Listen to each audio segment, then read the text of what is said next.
Hello bachcho, let's read this question. The question says cesium chloride on heating to 760 Kelvin changes into, and our given options are cesium chloride in gaseous state, NaCl structure, anti-fluoride structure and zinc sulphide structure. तो यहाँ पे हमारा की concept क्या होगा, हमें यहाँ पे पहले पता होना चाहिए कि जो सीजियम क्लोराइड होता है उसका स्ट्रक्चर होता किस टाइप से है।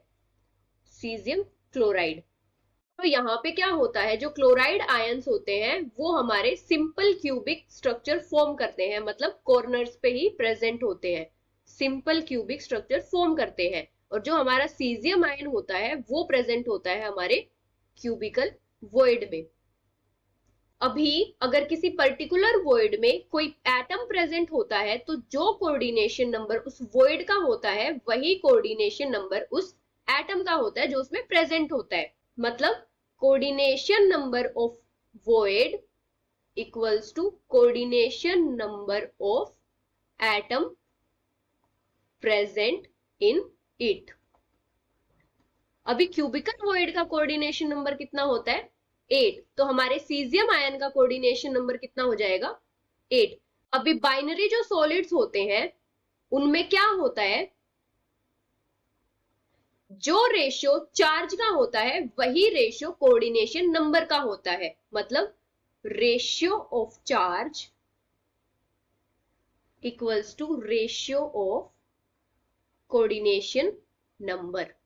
जैसे अगर हम सीजियम क्लोराइड की बात करें तो इसमें चार्ज हमारा किस रेशियो में प्रेजेंट है, 1:1 में प्रेजेंट है। तो मतलब हमारा कोऑर्डिनेशन रेशियो भी कितना होगा, 8:8, क्योंकि हमारे एक एटम की कोऑर्डिनेशन नंबर का तो हमें पता है, तो रेशियो इनका हमारा सेम होगा, तो क्या होगा 8:8। अभी अगर सीजियम क्लोराइड को हीट किया जाता है 760 केल्विन पे तो क्या होता है, टेम्परेचर इंक्रीज होने की वजह से इंटर पार्टिकल जो डिस्टेंस होता है वो इंक्रीज होता है, इंटर पार्टिकल डिस्टेंस इंक्रीज होता है, जिसकी वजह से कोऑर्डिनेशन नंबर डिक्रीज होता है। तो 760 केल्विन पे जब इसको हीट करेंगे तो जो इसका कोऑर्डिनेशन नंबर रेशियो है वो रिड्यूस होके 6:6 हो जाता है।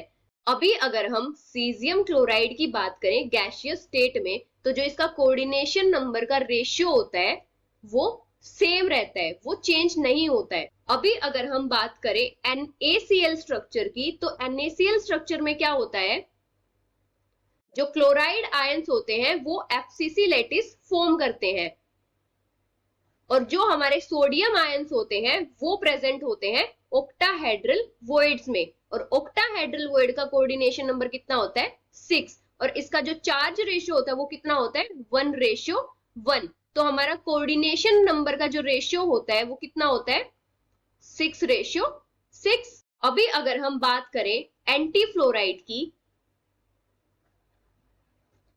तो इसमें क्या होता है, जो एनायन होता है वो फॉर्म करता है FCC लैटिस और जो कैटायन होता है वो प्रेजेंट होता है टेट्राहेड्रल वॉइड्स में। तो मतलब टेट्राहेड्रल वॉइड का कोऑर्डिनेशन नंबर कितना होगा, 4।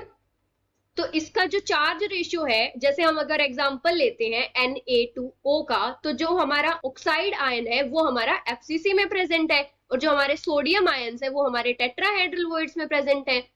तो इसका जो चार्ज रेशियो होता है वो कितना होता है, अगर कैटायन का एनायन के साथ रेशियो देखें तो 1:2। तो हमारा कोऑर्डिनेशन नंबर का रेशियो कितना हो जाएगा, 4:8। अभी अगर हम बात करें जिंक सल्फाइड की तो इसमें क्या होता है, जो सल्फाइड आयंस होते हैं वो हमारे FCC लैटिस फॉर्म करते हैं और जो हमारे जिंक आयंस होते हैं वो प्रेजेंट होते हैं अल्टरनेट टेट्राहेड्रल वॉइड्स में, अल्टरनेट टेट्राहेड्रल वॉइड्स में। और टेट्राहेड्रल वॉइड का कोऑर्डिनेशन नंबर कितना होता है, 4। और जिंक सल्फाइड में चार्ज रेशियो कितना होता है, चार्ज रेशियो 2:2। तो हमारा कोऑर्डिनेशन नंबर रेशियो कितना हो जाएगा, 4:4। तो हमारे पास NaCl जो स्ट्रक्चर है उसका कोऑर्डिनेशन रेशियो कितना है, 6:6। तो जब भी हम सीजियम क्लोराइड को हीट करेंगे तो वो कन्वर्ट हो जाएगा NaCl स्ट्रक्चर में। So the final answer is NaCl structure, which is option B. Hope you understood it well. Best of luck.